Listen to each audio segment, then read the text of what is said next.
चलिए देखिए स्टूडेंट्स, अभी तक हम बात कर रहे थे एक्साइटेशन ऑफ एटम की। तो मैंने आपको बताया था कि एटम को एक्साइट करने के दो तरीके थे। पहला तरीका क्या था?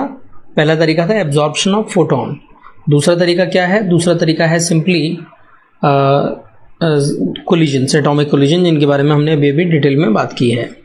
अब एटम को हमने एक्साइट तो कर लिया, अब हम एटम को डी एक्साइट करने की बात कर रहे हैं, डी एक्साइटेशन ऑफ एटम की बात कर रहे हैं। और here we will talk about wavelength of photon emitted in de-excitation. तो यहाँ पर हम बात करेंगे उन फोटोन्स से एसोसिएटेड वेवलेंथ की which are emitted during the de-excitation of electron in some atom. तो बोहर के अकॉर्डिंग हम जानते ही हैं, whenever some electron transit from higher energy state to a lower state, then a photon with energy equal to the energy difference of the two orbits get emitted, है ना। मतलब जब भी इलेक्ट्रॉन हायर स्टेट से lower state में jump करके आएगा तो एनर्जी रेडिएट होगी in form of some photon. मान लीजिए एक शेल है, ये इसको हम बोल देते हैं शेल नंबर N2 और एक शेल हमने बोल दी shell number N1। Shell number N2 higher state है, इससे जब इलेक्ट्रॉन नीचे आएगा तो एनर्जी लोअर करने की वजह से यहाँ पर ये फोटोन रिलीज करेगा और इस फोटोन की क्या वेवलेंथ होगी उसी बारे में हमें जानकारी चाहिए यहाँ पर। ठीक है, तो बिल्कुल सिंपल कॉन्सेप्ट है, कोई ज़्यादा कॉम्प्लिकेटेड नहीं है चीज़। हम जानते हैं कि जो भी एनर्जी डिफरेंस होगा डेल्टा ई बोल देते हैं, है ना। N2 और एनर्जी N1 जो शेल्स हैं उनके एनर्जी डिफरेंस को हम यदि डेल्टा ई बोलते हैं तो हम जानते हैं निकलने वाले फोटोन की जो फ्रीक्वेंसी होगी h न्यू वो डेल्टा ई के बराबर होगी। अब इस न्यू को हम लिख देते हैं hc बाय लैम्डा, इस तरीके से डेल्टा ई के बराबर।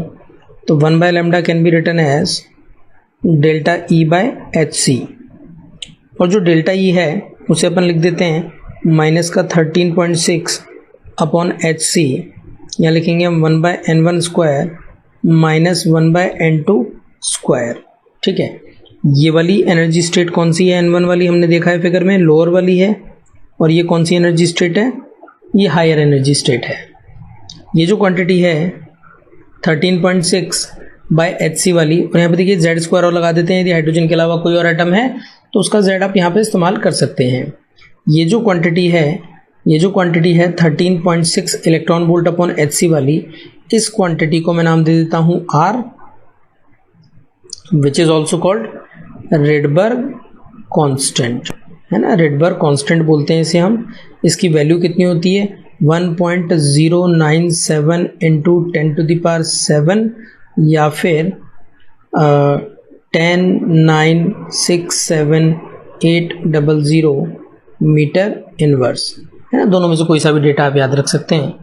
तो 1 बाय लैम्डा को कई बार वेव नंबर भी बोल दिया जाता है, इस तरह से रिप्रेजेंट करते हैं।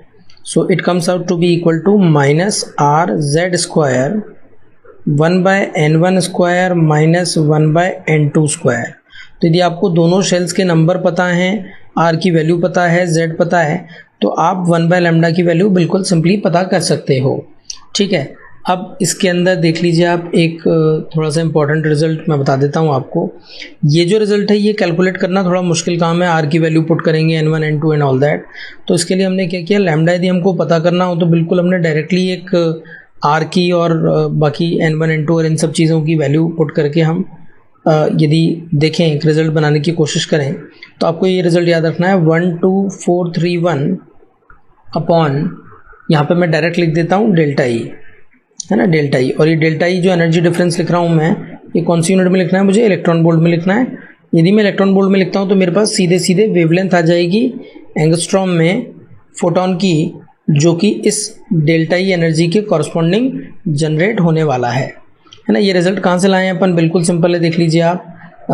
जैसा मैंने यहाँ पे कहा था, मुझे लैम्डा की वैल्यू चाहिए। लैम्डा की वैल्यू यदि मुझे चाहिए तो लैम्डा की वैल्यू मैं यहीं से लेकर के आया हूँ, तो hc बाई डेल्टा ई, है ना, hc बाई डेल्टा ई। तो मैंने hc की वैल्यू यहाँ पर रख दी, एक तरीके से आप समझ सकते हैं इलेक्ट्रॉन वोल्ट के रूप में, है ना। hc की वैल्यू मैंने पुट कर दी, डेल्टा ई है इलेक्ट्रॉन वोल्ट में। सॉल्व करूँगा तो एंगस्ट्रॉम के अंदर मेरे पास वेवलेंथ की वैल्यू आ जानी चाहिए। ठीक है, तो ये आपको रिजल्ट जो है थोड़ा सा याद रखना है, इससे आपकी कैलकुलेशन आसान हो जाएगी। 12431 upon delta E is the energy and that is to be kept in angstrom only, है ना। प्रूव आप करना चाहें तो इसको आसानी से कर सकते हैं, कोई मुश्किल बात नहीं है। तो देखिए दो इंपॉर्टेंट बातें मैं कह रहा हूँ। मान लीजिए इलेक्ट्रॉन जंप हो रहा है किसी N2 शेल से किसी N1 शेल के अंदर, ठीक है। अब बीच में बहुत सारी शेल्स होंगी इस तरीके से मान लीजिए। अब ये जो ऊपर इलेक्ट्रॉन है N2 शेल में, इसके पास N1 में आने के कई रास्ते हैं। एक रास्ता तो ये है कि सीधा आ जाए ये। दूसरा क्या रास्ता हो सकता है? दूसरा रास्ता हो सकता है ये इस शेल में आए और इससे नीचे आ जाए। और क्या रास्ता हो सकता है? और एक रास्ता ऐसा भी हो सकता है कि ये इस शेल में आ जाए और इससे फिर सीधा नीचे आ जाए। तो इस तरीके से हम देख सकते हैं कि मल्टीपल रास्ते होंगे और हर जंप के कॉरस्पॉन्डिंग एक फोटोन निकलेगा जिसकी कुछ वेवलेंथ भी होगी, जिसकी कुछ फ्रीक्वेंसी भी होगी। तो कोई मुझसे पूछे कि जब इलेक्ट्रॉन N2 से N1 वाली शेल में जंप होता है तो टोटल कितनी अलग अलग वेवलेंथ वाले फोटोन निकलते हैं, तो मैं लिख देता हूँ टोटल नंबर ऑफ फोटॉन्स, या ऐसे कह दीजिए आप इसको, टोटल नंबर ऑफ फोटॉन के बजाय total number of spectral lines, है ना, अलग अलग वेवलेंथ की कितनी लाइन निकलेंगी। Total number of spectral lines possible, है ना, जब इलेक्ट्रॉन N2 से N1 में आ रहा है तो कितनी अलग अलग प्रकार की लाइनें, अलग अलग वेवलेंथ की लाइन आपको मिलने वाली हैं। उसके लिए आप रिजल्ट याद रखिए, delta n plus 1/2। Delta n क्या है? दोनों शेल्स का नंबर का difference, N2 minus N1 plus 1 करना है और ये बाय 2 कर देना है, ठीक है। यदि इलेक्ट्रॉन किसी nth शेल से फर्स्ट नंबर की शेल में आता है तो भी बीच में बहुत सारी शेल अवेलेबल होंगी और कई सारे रास्ते होंगे इलेक्ट्रॉन के पास अवेलेबल। तो यदि nth shell to first shell में मूव कर रहा है तो नंबर ऑफ, ऊपर वाले रिजल्ट का एक थोड़ा स्पेसिफिक केस देख रहा हूँ मैं, ये total number of spectral lines will be, जैसे मैंने कहा आपसे डेल्टा n प्लस 1/2, तो डेल्टा n हो गया ये, और डेल्टा n प्लस 1/2 यानी कि n माइनस 1/2, और इसको आप इस रूप में भी याद रख सकते हो NC2 के रूप में, ठीक है। NC2 के रूप में भी आप इस रिजल्ट को याद रख सकते हो। तो total number of spectral line जब भी पूछें आपसे तो आपको ये फॉर्मूला ध्यान रखना है। Total number of spectral lines होंगी डेल्टा n प्लस 1/2, ठीक है। अब देखिए इसके बाद हमें जो बात करनी है, इसके बाद हम बात करेंगे थोड़ा सा स्पेक्ट्रम के बारे में, है ना। स्पेक्ट्रम के बारे में हम थोड़ा डिटेल में बात करेंगे। उसके बाद हम लाइमन सीरीज़, बामर सीरीज़ जो होती हैं हाइड्रोजन एटम के स्पेक्ट्रम के बारे में हम थोड़ा सा डिटेल में चर्चा करेंगे, ठीक है। आई होप मेरी बात यहाँ तक क्लियर है आपको। Total number of spectral lines हम लोगों ने किस तरीके से हमें कैलकुलेट करनी है, आपको ध्यान रखनी है बात मेरी, ठीक है। इसके मैथमेटिक्स में हम नहीं जा रहे हैं, भी ज़रूरत नहीं है हमें। बाकी आई होप आप लोगों को PNC आता है तो आप देख सकते हैं कि N2 शेल से N1 शेल तक आने में टोटल नंबर ऑफ कितनी अलग अलग पॉसिबिलिटीज़, कितनी अलग अलग स्पेक्ट्रल लाइंस बन सकती हैं। PNC से आप इसको आराम से डिराइव कर सकते हैं। इसको आप होमवर्क भी मान सकते हैं अपना, PNC के रूप में आपको डिराइव करने की ट्राई करना है, ठीक है। चलिए स्टूडेंट, अब हम लोग बात करते हैं स्पेक्ट्रम से रिलेटेड, स्पेक्ट्रम के बारे में कुछ बात करते हैं।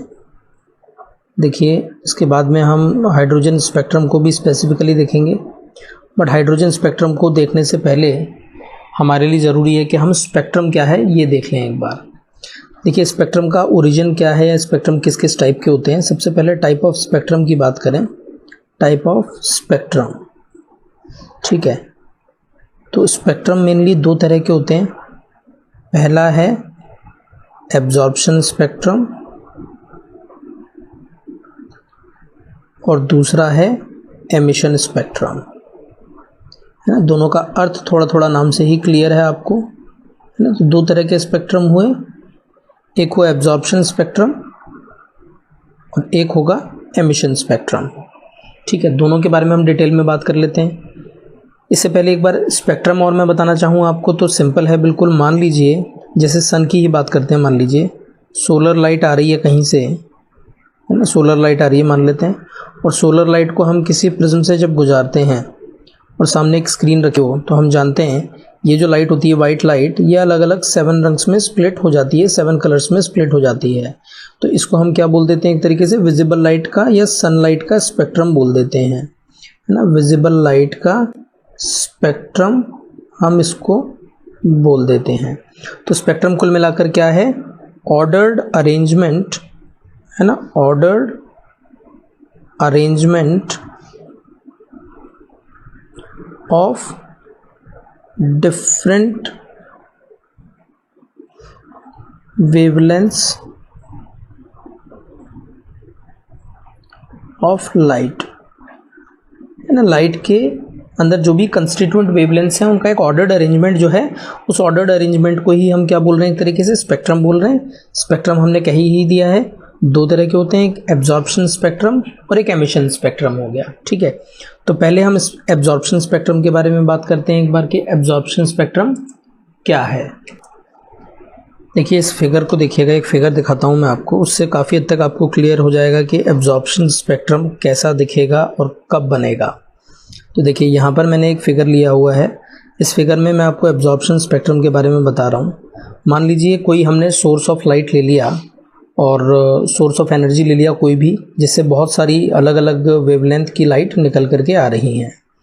और ये लाइट जब मैंने किसी भी कोल्ड गैस पर से गुजारी, कोल्ड गैस में से गुजारी और उसके बाद मैंने यहाँ पर एक इंस्ट्रूमेंट रख दिया, जिसको मैं, या तो आप प्रिज्म रख दें या फिर यहाँ पे आप स्पेक्ट्रोमीटर रख दीजिए, मान लीजिए, है ना। स्पेक्ट्रोमीटर एक इंस्ट्रूमेंट है जो कि स्पेक्ट्रम को एनालाइज करने के काम आता है। तो यदि आपने यहाँ पे स्पेक्ट्रोमीटर रख दिया और यहाँ से सभी वेवलेंथ आ रही थी, ऑलमोस्ट कोल्ड गैस थी, उस कोल्ड गैस में क्या हुआ, कोल्ड गैस थी तो ऑब्वियसली सभी उसके ग्राउंड स्टेट के अंदर होंगे, नॉर्मल स्टेट के अंदर होंगे सारे इलेक्ट्रॉन। तो जब ये एनर्जी इस पर गिरी तो इस एनर्जी में से कुछ पर्टिकुलर फोटॉन्स को एब्जॉर्ब कर लिया गया इलेक्ट्रॉन्स के द्वारा, और वो इलेक्ट्रॉन अपनी नॉर्मल जो भी इनकी स्टेट थी उस नॉर्मल स्टेट से, मान लो n=1 से किसी n=4 में या n=5 में वो इलेक्ट्रॉन एक्साइट होकर के चले गए। तो यहाँ पर क्या हुआ, जब बहुत सारे फोटोन आ रहे थे तो उन फोटोन में से कुछ फोटोन को एब्जॉर्ब कर लिया गया और बाकी फोटोन जो थे वो सारे के सारे आर पार बाहर निकल गए गैस से। जब हमने स्पेक्ट्रम ऑब्जर्व किया, यहाँ पे देखिए आप, जब स्पेक्ट्रम आप ऑब्जर्व करते हैं तो मुझे सारे कलर प्रॉपर मिल रहे हैं, सारे कलर मिल रहे हैं, एक्सेप्ट क्या हुआ, कुछ जगह मुझे ब्लैक कलर की लाइंस मिल रही हैं, कुछ जगह मुझे ब्लैक कलर की लाइंस मिल रही हैं। इसका मतलब क्या है, वो पर्टिकुलर लाइंस, वो पर्टिकुलर वेवलेंथ को एब्जॉर्ब कर लिया गया है। तो आप देख सकते हो कि ये जो पर्टिकुलर लाइंस है ना, ये वाली लाइंस, ये दोनों लाइंस, ये लाइन हमें क्यों दिख रही है, क्योंकि यहाँ पर जो वेवलेंथ आनी थी उस वेवलेंथ को इस कोल्ड गैस ने क्या किया, एब्जॉर्ब कर लिया। और वो वेवलेंथ एब्जॉर्ब होकर उस वेवलेंथ ने क्या किया, जो कोल्ड गैस के अंदर इलेक्ट्रॉन्स थे n=1 में या n=2 में, उन इलेक्ट्रॉन्स को ऊपर वाली स्टेट के अंदर एक्साइट कर दिया। तो ये वेवलेंथ जो मिसिंग है उनको एब्जॉर्ब कर लिया गया है इस कोल्ड गैस के द्वारा, इसलिए हमको इस स्पेक्ट्रम को हम एब्जॉर्प्शन स्पेक्ट्रम बोलेंगे, ठीक है। अब एब्जॉर्प्शन स्पेक्ट्रम भी मेनली 2 तरह से हम क्लासीफाई कर सकते हैं। एक हम कह रहे हैं लाइन स्पेक्ट्रम, दूसरा हम कहेंगे बैंड स्पेक्ट्रम, है ना, बैंड स्पेक्ट्रम, ठीक है। लाइन स्पेक्ट्रम तो क्या है, देखो सिंपल सी बात है, ये जो बीच बीच में हमको रैंडम लाइंस कुछ एब्जॉर्ब्ड नज़र आ रही हैं, ये वाली लाइन, इनका जो ये जो पैटर्न है लाइंस दिखने वाला, इसको हम कह रहे हैं लाइन स्पेक्ट्रम। और देखो आप यहाँ पे बहुत ही पास आपको 2 लाइन दिख रही हैं। यदि ये 2 लाइनें बहुत ही पास आ जाती हैं, इतनी पास आ जाती हैं आप इनको कि डिस्टिंग्विश नहीं कर पाते, इस तरीके से आ जाती हैं लाइनें, है ना। डार्क लाइन्स यदि बहुत पास आ जाती हैं सच दैट आपको एक बैंड नज़र आता, तो उसी पास आने वाली लाइंस को हम क्या बोलने लग जाते, बैंड स्पेक्ट्रम बोलने लग जाते। तो ऐसा लाइन स्पेक्ट्रम और बैंड स्पेक्ट्रम में कोई खास अंतर नहीं है। When the absorbed lines have very close wavelength, then it will appear just like a band and hence it will be termed as a band spectrum। अंतर कुछ नहीं है बैंड और लाइन के अंदर। लाइन में आपको जो लाइंस होंगी वो अलग अलग डिस्टिंग्विश होती हुई नजर आएंगी, और यदि लाइंस बहुत ही पास आ जाएंगी तो वही स्पेक्ट्रम एक बैंड के रूप में आपको नजर आएगा। एब्जॉर्प्शन बैंड स्पेक्ट्रम इसको हम बोलने वाले हैं। बिल्कुल इसी तरीके से यदि आप देखेंगे तो सेकेंड टाइप का जो स्पेक्ट्रम होता है वो होता है एमिशन स्पेक्ट्रम, है ना, एमिशन स्पेक्ट्रम। इसके बारे में बात करते हैं, थोड़ा सा डिटेल में चर्चा करते हैं इसके बारे में हम, है ना, एमिशन स्पेक्ट्रम। अब ये एमिशन स्पेक्ट्रम जनरेट कब होगा, क्या कारण है इसके जनरेट होने का, रीज़न क्या है ना। तो एमिशन स्पेक्ट्रम के जनरेट होने का कारण ये है कि मान लीजिए कोई भी गैस है उसको मैंने गर्म कर दिया, कोई भी गैस है उसको किसी तरीके से हमने हीट कर दिया या एनर्जाइज कर दिया, तो जो इसके इलेक्ट्रॉन थे वो ऑब्वियसली जंप होकर के हायर स्टेट्स में पहुंच गए होंगे, और जब वो हायर स्टेट वाले इलेक्ट्रॉन नीचे वाली शेल्स के अंदर जंप करेंगे, नीचे वाली शेल्स में जंप करेंगे, तो अपने जंप करने के दौरान एनर्जी डिफरेंस के अकॉर्डिंग वो कुछ फोटॉन्स एमिट करेंगे, और इन फोटॉन्स से जो स्पेक्ट्रम हमको नज़र आएगा, या जो इस एमिट होती हुई लाइट से जो हमको स्पेक्ट्रम नज़र आएगा, उसी स्पेक्ट्रम को हम क्या बोलेंगे, एमिशन स्पेक्ट्रम। ठीक है, देखिए जो एमिशन स्पेक्ट्रम है इसके बारे में थोड़ा सा और डिटेल में मैं आपको बताता हूँ। जैसे तो देखिए मैं लिखता हूँ कुछ, जैसे मैंने आपको ऊपर अभी रीजंस बताए थे इसके, उन्हीं के बारे में बात कर लेते हैं हम थोड़ा सा, है ना। When a solid is heated,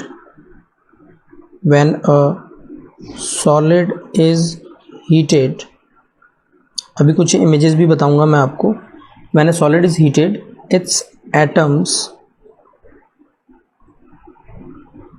collide with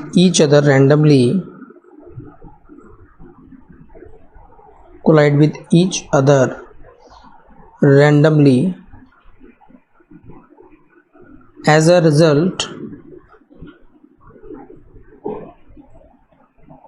orbital electrons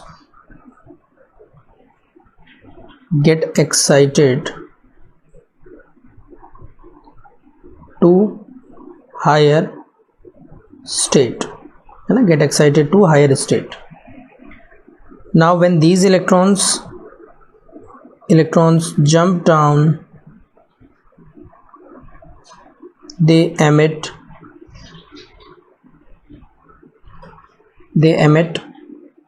photons of different energy, which creates the emission spectrum, है ना, which creates the emission spectrum। बिल्कुल सिंपल बात है। अब एमिशन स्पेक्ट्रम में कुछ पर्टिकुलर लाइंस आपको नज़र आएंगी। ठीक है, एमिशन स्पेक्ट्रम किस तरीके के हो सकते हैं वो देख लेते हैं अपन, है ना। टाइप्स ऑफ एमिशन स्पेक्ट्रम, पहला वही लाइन स्पेक्ट्रम, दूसरा बैंड स्पेक्ट्रम, और तीसरा जो होता है वो होता है कंटिन्यूअस स्पेक्ट्रम। ठीक है, तो तीन तरह का होगा ये, line spectrum, band spectrum and continuous spectrum. देखिए mostly continuous spectrum solids and liquids में शो होता है ना, क्योंकि इसमें एटम बहुत पास होते हैं, तो एक एटम दूसरे एटम की एनर्जी को भी इन्फ्लुएंस करता है, तो इसमें कंटिन्यूअस स्पेक्ट्रम अपने को मिलता है। लाइन स्पेक्ट्रम ज़्यादातर आपको मिलेगा किसमें, गैसेस में, क्योंकि यहाँ पर एटम्स जो होते हैं काफ़ी दूर होते हैं कंपैरेटिवली, तो लाइन स्पेक्ट्रम ज़्यादातर गैसेस में और सॉलिड के अंदर और लिक्विड्स के अंदर ज़्यादातर कंटिन्यूअस स्पेक्ट्रम आपको दिखेगा। गैसेस में आपको बैंड स्पेक्ट्रम भी दिख सकता है आसानी से, क्योंकि जब वेवलेंथ बहुत पास हो जाएंगी तो वो लाइन ही एक तरीके से बैंड के रूप में कन्वर्ट हो जाएगी। ठीक है, एक और इम्पॉर्टेंट बात मैं यहाँ पे कहता हूँ आपसे, ध्यान रखिएगा इसको, बड़ी इंपॉर्टेंट बात है ना। Emission and absorption spectrums are complementary, है ना। कॉम्प्लीमेंट्री से मेरा मतलब क्या है, देखिए जो पर्टिकुलर लाइंस आपको, मान लीजिए ये एब्जॉर्प्शन स्पेक्ट्रम है और मान लेते हैं ये एमिशन स्पेक्ट्रम है, ठीक है। तो एब्जॉर्प्शन स्पेक्ट्रम में जो लाइन आपको लगेगा कि एब्जॉर्ब हो गई है, जो लाइन आपको लगेगा एब्जॉर्प्शन स्पेक्ट्रम में एब्जॉर्ब हो गई है, वही लाइन एग्जैक्टली एमिशन स्पेक्ट्रम में आपको जनरेट होती हुई नज़र आएगी, है ना।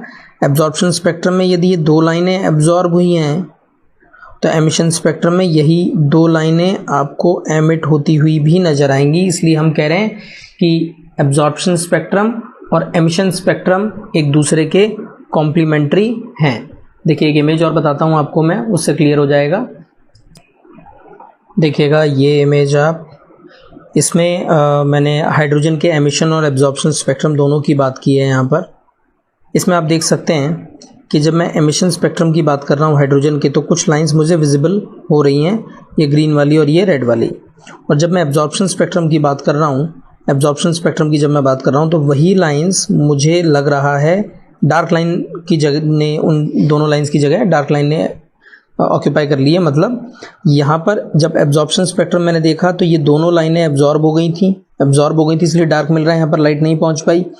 और जब मैं एमिशन स्पेक्ट्रम देख रहा हूँ, तो उन्हीं जगहों पर मुझे वही दो लाइंस नज़र आ रही हैं। तो एब्जॉर्प्शन स्पेक्ट्रम में जो लाइंस एब्जॉर्ब होंगी, एमिशन स्पेक्ट्रम में वही लाइंस आपको एमिट होती हुई नज़र आ जाएंगी, ठीक है।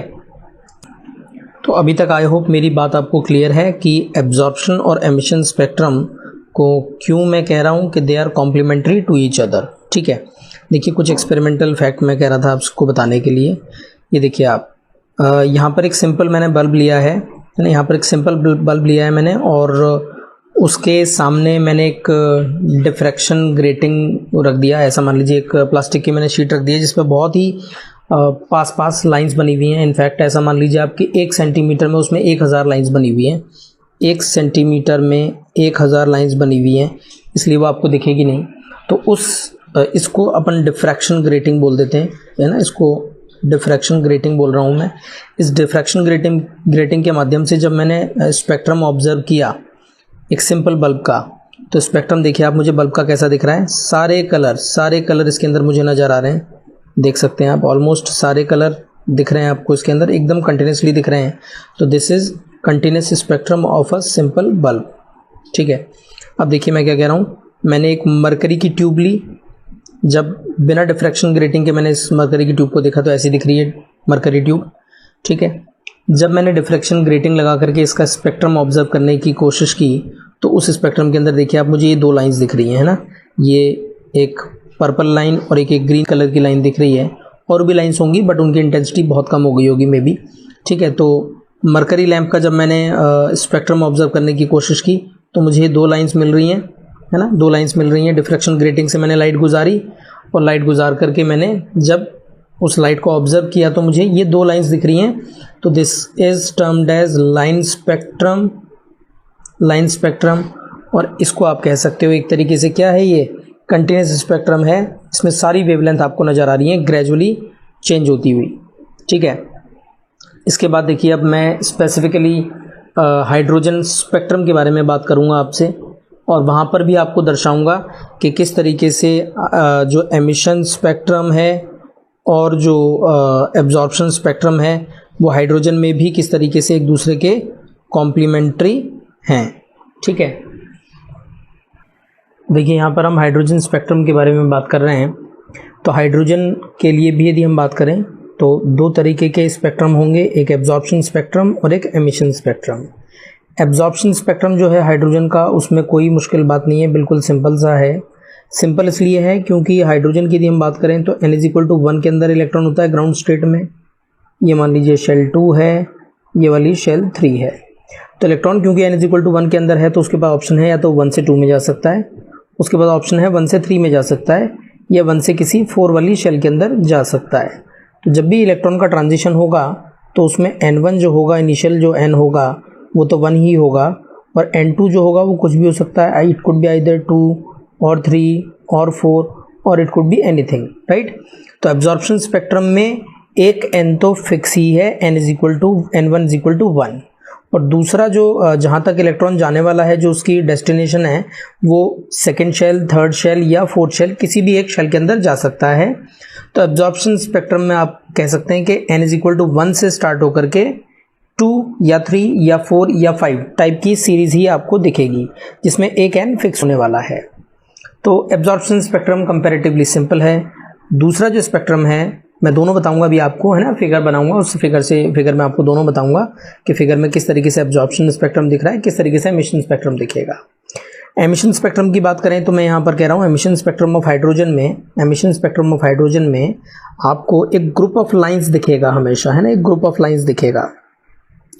और ये जो ग्रुप ऑफ लाइंस आपको दिखने वाला है, there are group of lines between which there is a dark band in which no lambda is emitted by hydrogen atoms, है ना। तो होगा क्या, आपको अभी देखिएगा, हम देखेंगे अभी कि एक डार्क बैंड दिखेगा आपको, इस तरीके का एक डार्क बैंड दिखेगा ऐसा।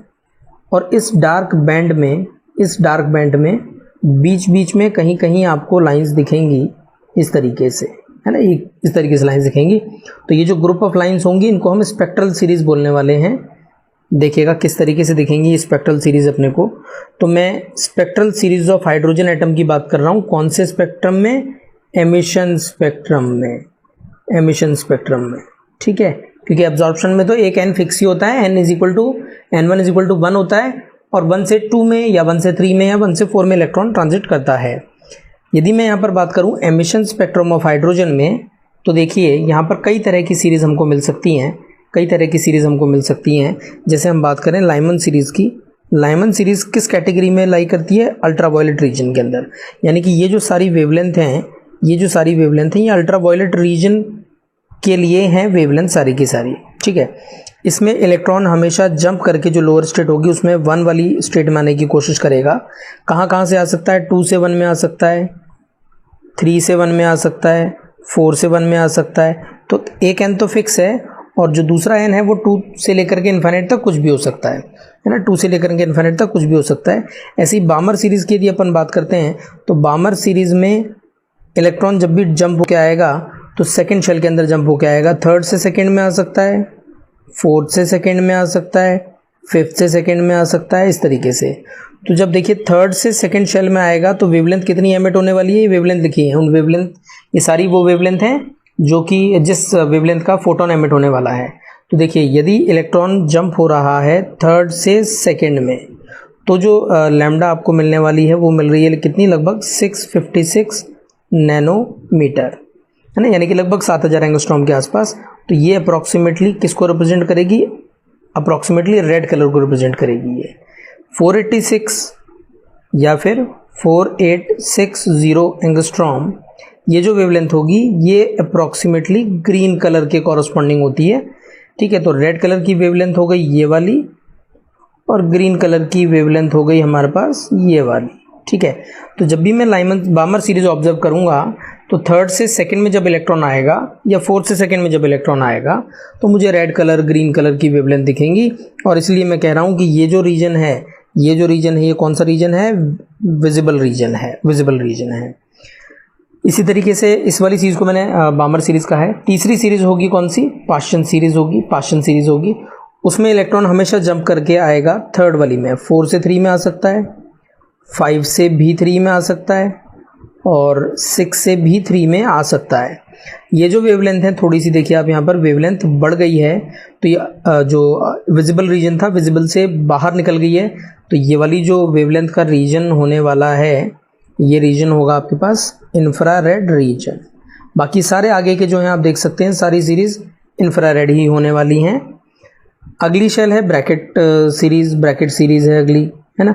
ब्रैकेट सीरीज में हमेशा 4 वाली शेल के अंदर जंप होके आएगा इलेक्ट्रॉन, 5 से, 6 से, 7 से, 8 से, किसी भी हायर शेल से 4th में जंप होके आ रहा है। तो जो सीरीज बनेगी उसे हम ब्रैकेट सीरीज बोल रहे हैं। इसके बाद फंड सीरीज बनेगी, जिसमें हम कह रहे हैं कि n = 5 के अंदर इलेक्ट्रॉन हमेशा जंप करके आने वाला है, n = 5 के अंदर इलेक्ट्रॉन जंप करके आएगा।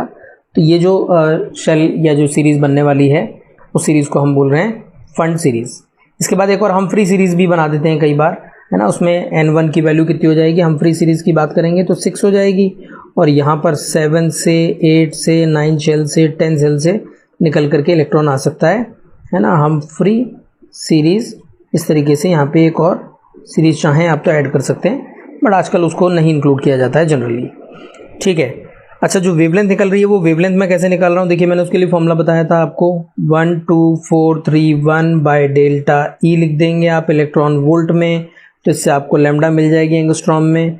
वो वाले रिजल्ट से आप डायरेक्ट वेवलेंथ पता कर सकते हैं कि भैया सेकंड शेल से यदि फर्स्ट शेल में इलेक्ट्रॉन आ रहा है तो सेकंड फर्स्ट का एनर्जी डिफरेंस लिख दो और इससे लैम्डा निकाल लो। या फिर क्या करेंगे अपन, ये जो फॉर्मूला है हमारे पास, ये वाला फॉर्मूला भी हम इस्तेमाल कर सकते हैं। 1 by lambda is equal to R Rydberg constant है, वैल्यू हमें पता है इसकी कितनी होती है, 1 by n1 square minus 1 by n2 square. देखिए पुरानी इमेज, वापस उसी इमेज की बात कर रहा हूँ मैं, है ना। वाइट लाइट एमिशन स्पेक्ट्रम, मतलब सन से लाइट रेज आ रही हैं, वाइट कलर की लाइट आ रही है, उसमें सारी वेवलेंथ अवेलेबल हैं। आप देख लो ये सारी वेवलेंथ अवेलेबल हैं। यदि हाइड्रोजन गैस को, कोल्ड हाइड्रोजन गैस को यदि आपने बीच में रख दिया तो आपको कौन सा स्पेक्ट्रम मिलेगा, एब्जॉर्प्शन स्पेक्ट्रम मिलेगा, क्योंकि कुछ कुछ वेवलेंथ को एब्जॉर्ब कर लिया जाएगा। तो देखिए 656 एंगस्ट्रॉम को नैनोमीटर को एब्जॉर्ब किया गया है और 486 एंगस्ट्रॉम को भी एब्जॉर्ब किया गया है। कब, जब एब्जॉर्प्शन स्पेक्ट्रम देखा हमने, यानी कि जब सनलाइट के बीच में हमने हाइड्रोजन गैस भर दी कंटेनर में और हाइड्रोजन गैस से निकलने के बाद जो लाइट रेंज थी उनका स्पेक्ट्रम हमने ऑब्जर्व किया, तो हमने पाया कि 656, 486, 434, 410 ये वाली वेवलेंथ एंगस्ट्रॉम, ये वाले नैनोमीटर वेवलेंथ जो है एब्जॉर्ब हो गई हैं। देखिए जरा 410, 434, 486, 656 कौन सी टेबल में आ रहे हैं, ये देखिए आप इस टेबल में आ रहे हैं, आप देख सकते हैं ऊपर, मैं हाईलाइट करता हूँ। देखिए ये सारी वेवलेंथ आपको दिख रही हैं, ये सारी वेवलेंथ दिख रही हैं आपको 656 से 410, 397, ठीक है, 656 से 410 और 486, 434, तो ये सारी जो भी वेवलेंथ हैं, ये सारी जो भी वेवलेंथ हैं ये ऊपर वाली ही वेवलेंथ हैं, 434, 410 वाली। ठीक है, यानी कि ये जो सीरीज़ बन रही है, ये जो मुझे सीरीज़ दिख रही है, कौन सी सीरीज़ है, एक तरीके से ये सीरीज़ है लाइमन सीरीज, बामर सीरीज़ है ये, है ना, बामर सीरीज़ है, जिसमें इलेक्ट्रॉन कहाँ आने वाला है, n इज इक्वल टू 2 में आने वाला है, जंप करके। देखिए मैं आपको दिखाता हूँ थोड़ा सा और, ठीक है। तो ये आप समझ सकते हैं कि एब्जॉर्ब हो रही है ये वाली लाइट रेज, इसलिए अपने को यहाँ पे देख सकते हैं आप कि डार्क पैटर्न नज़र आ रहा है, ये डार्क लाइट नज़र आ रही है, आपको डार्क लाइट नज़र आ रही है। और जब मैंने इसका एमिशन स्पेक्ट्रम ऑब्जर्व किया तो यही कलर, रेड कलर कहा था, देखिए मैंने आपको 656 एंगस्ट्रॉम को मैंने कहा था लगभग रेड कलर, तो रेड कलर की वेवलेंथ आपको दिख रही है, देखिए ये वाली। और अगली जो 486 के आसपास थी उसको मैंने कहा था ग्रीन कलर ऊपर टेबल में, तो ग्रीन कलर की वेवलेंथ भी आपको यहाँ पर आती हुई नज़र आ रही है। यदि मैं आपको पूरी स्पेक्ट्रल सीरीज़ दिखाऊं, यदि मैं आपको सारी स्पेक्ट्रल सीरीज़ दिखाऊं तो देखिएगा किस तरीके से आपको सारी स्पेक्ट्रल सीरीज़ दिखने वाली हैं। इस फिगर से देखिएगा आप, मैंने यहाँ पर जो स्पेक्ट्रम मैंने ऑब्जर्व किया एमिशन स्पेक्ट्रम, उसको वेवलेंथ के ऑर्डर में यहाँ पर अरेंज कर दिया। ठीक है, इसमें आप देखिए कौन कौन सी सीरीज़ आपको दिखने वाली हैं। पहली ये जो सीरीज़ है, ये वाली जो सीरीज़ है, ये सीरीज़ है लाइमन सीरीज़। इसमें आप देखिए कि शुरू में ये बैंड टाइप का नज़र आ रहा है, एक्चुअली यहाँ पे बहुत पास लाइनें हैं जो कि मैं अलग अलग आइडेंटिफाई नहीं कर पा रहा हूँ। ठीक है, तो यहाँ पे बहुत पास लाइनें हैं और यहाँ पे इलेक्ट्रॉन जंप किसके अंदर होता है, फाइनली लाइमन के अंदर n इज इक्वल टू 1 में जंप होता है। कहाँ से जंप हो सकता है, 2 से, 3 से, 4 से, 5 से, कहीं से भी जंप हो सकता है। तो जब 2 से 1 में जंप होकर आया है ना, जब 2 से 1 में इलेक्ट्रॉन जंप होकर के आया है, तो ये देखो ये उसकी लाइन प्लॉट की हुई है, ये रही। ठीक है, इसके पास में एक और लाइन होती, मान लो इसके पास में एक और लाइन होती, ये वाली, तो ये कहाँ से कहाँ के जंप के लिए होती, 3 से 1 के जंप के लिए ये वाली डॉटेड लाइन होती। देखिए तो जो दूसरी सीरीज़ है, अब की बार जो दूसरी सीरीज़ आप देख पा रहे हैं, यानी कि दूसरी सीरीज़ है हमारे पास बामर सीरीज़। इस बामर सीरीज़ में जो पहली वाली लाइन है, पहली जो लाइन है ये वाली लाइन, ये किस ट्रांजिशन को दर्शाने वाली है, ये दर्शाने वाली है 3 to 2 के ट्रांजिशन को। थर्ड शेल से इलेक्ट्रॉन आया सेकंड शेल में, उस वाली ट्रांजिशन को ये वाली लाइन दर्शाएगी। इसके बाद और लाइन की बात करें हम, ये वाली लाइन क्या दर्शाएगी, ये लाइन दर्शाएगी 4 से 2 का ट्रांजिशन, है ना। देखिए 4 से 2 में एनर्जी बढ़ गई होगी, फ्रीक्वेंसी बढ़ेगी, फ्रीक्वेंसी बढ़ रही है तो देखिए आप अंदर की तरफ जा रहे हैं, वेवलेंथ कम हो रही है। ये वाली लाइन जो है वो 5 से 2 का ट्रांजिशन दर्शाएगी, ये वाली लाइन 6 से 2 का ट्रांजिशन दर्शाएगी, इस तरीके से। इसी तरीके से आप बिल्कुल थर्ड वाली सीरीज़ भी देख सकते हो, पार्शियल सीरीज़, ये 5 से 3 का ट्रांजिशन है, ये 6 से 3 का ट्रांजिशन है, ये 7 से 3 का ट्रांजिशन है, और जैसे जैसे हम अंदर की तरफ आ रहे हैं वेवलेंथ कम हो रही है। क्यों हो रही है कम? क्योंकि फ्रीक्वेंसी को बढ़ना है और एनर्जी को भी बढ़ना है। तो ये जो लाइनें हैं ये हाई एनर्जी वाली लाइन है, हायर एनर्जी वाली लाइंस हैं, और जो इस रीजन में लाइंस हैं वो लोअर एनर्जी वाली लाइंस हैं इस हाइड्रोजन स्पेक्ट्रम में। ठीक है, तो इसी तरीके से हम आगे वाली सीरीज भी बना सकते हैं, लाइमन, बामर, पास्चन, ब्रैकेट फंड। आपको याद रखना है कि विजिबल रीजन में कौन सी सीरीज होती है हमेशा?